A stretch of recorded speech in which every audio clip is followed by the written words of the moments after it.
Hey, what's up, guys? It's RJ Insurance or Arjun. Somehow the name it is what it is, and Arjun sounds pretty okay to me. Anyway, so a little bit of introductory. So I am a insurance agent. I deal with insurance products, and of course, you click on this video wondering if insurance is actually a viable career for you. And if there's background noises in the back, I have completely no control over that. So if there's background noise, just kind of bear with it. Sorry in advance. Anyways, hopefully this is some pretty good content for you guys. Okay, so if you want a career in insurance, there is many pathways.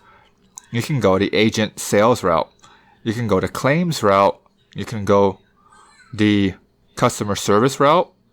You can do something sort of accounting related with insurance, like the accounting side.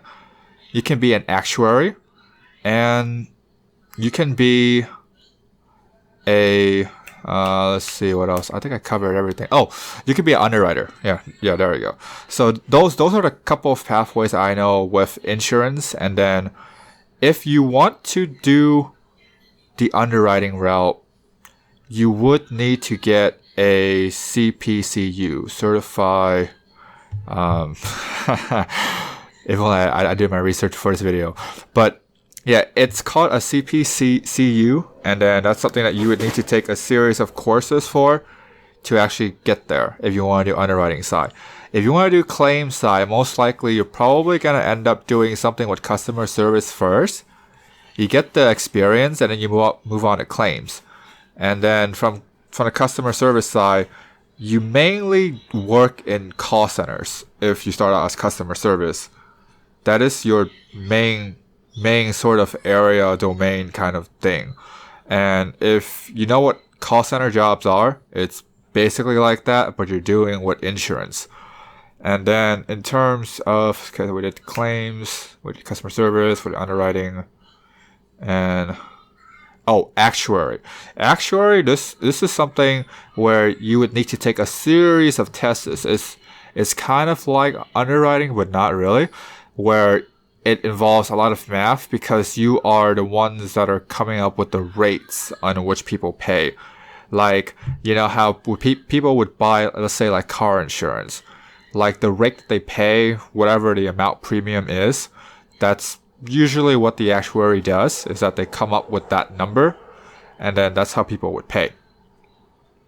So if you want to go that route, it is a series of very hard tests. But if you can pass all of the tests and do well, and if you can land yourself a job, hey, that's actually pretty decent money too. I think those guys pay upwards of 6 figs. Probably around there. Underwriting job, anywhere between 40 to 65, I would say.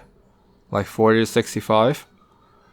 And then that's like starting out. You can probably do a underwriting job for like 80 plus, maybe. That might be possible. And then if you do customer service, I'm guessing you're around 30, 40 a year. Like, again, it's not bad, but it depends on like where you're situated and how comfortable you are with doing call center work. And then if you want to do the agent sales side, that is that's anywhere between 20 to like the high 6 figs, depending on how good you are. Because with the agent sales side, you're doing exactly that. You're selling something. And when you're selling something, there's all of that sort of like fundamental sales technique. And if you guys want to know more about that, I'll definitely tell you more about it. But yeah, so there's the fundamental sales technique that, let's be honest, like more professional sales, not like hustle culture. Okay, hustle, fired up, you know? No, not that. Like, if you want to do well in sales, like really well, you have to learn to be professional. You can't be this hustler, grindy. No, that's not gonna work. Whatever you see on Instagram is utter complete garbage, and whatever you see on LinkedIn is also utter complete garbage. So yeah, no. If you want to be a successful salesperson, you have to be professional. That's it. You cannot be anything else but professional. And then that's how you can make the big bucks.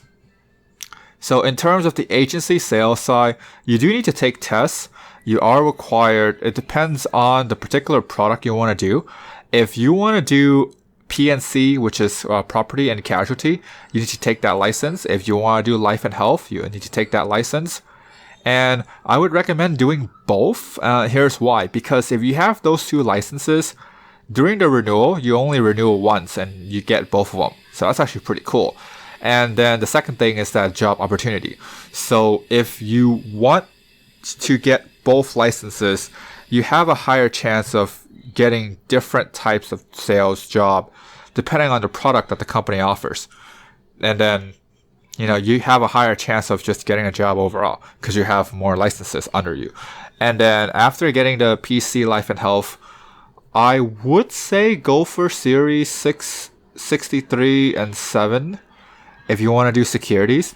But that side is like a whole different side because that's when you're dealing with retirement, and depending on how good you are at presentations and things like that, you can go as low as 20, as high as like the upper six figs, like 200-300 grand a year. But again, it really depends on how good you are. So those are the certain routes that you could possibly take with insurance if that's something that you're interested in when you go to college. If you are in college right now, I would recommend studying risk management, finance, definitely. Because if you want to enter the insurance field, you want to do risk management, finance. And then, because that's what I did. So basically, after high school, went to college, Cal State Fullerton, if that matters, and then go to business school, the Mahalo Business School, choose risk management, finance. That's the track that I choose. And then end up getting my insurance license. I did the P&C first, and then I did life and health, and then here I am. So that's the route that you would take if you want to do like the sales insurance side. But you don't actually need to go to college for that, to be honest. You can just go straight out of high school, take the test, and then start working. But the downside is that, well, if you don't go to college, you don't know. So that's also my little 2 cents about college, is that if you can afford it, or if you can find ways to afford it, do it. Because you have a better chance than if you don't. If you listen to those sort of like, passive income, financial guru kind of guys, the guys that you see a lot of on ads, yeah, those, no, they will destroy you. Do not do that. Go to college for something that you actually want to do, so that in the event where you are starting to find a job, you have a better chance than the guy next to you that didn't go to college. But that doesn't mean that you go to college substitute for a job experience. I would say go to college, also take an intern during the summer, like something like that, so then you can have the job experience, so then when you do get a job, the big boy, big girl job, you have a higher chance than the next person. Because not only that you go to college, you actually have actual job experiences as an intern. Those things actually go a long way, believe it or not. And yeah, so basically I'm about 10 minutes in. I don't want to talk more. You guys are probably getting kind of bored already. So that's pretty much it. Just kind of like, welcoming to the channel. And if you're interested in more about insurance, yeah, definitely stay. And if insurance is like stupidly boring, or like the way how I pronounce it doesn't make any sense, then hey, you can always click away. But if you like it, you want to stay, welcome, click subscribe, bell, and alright guys, take care.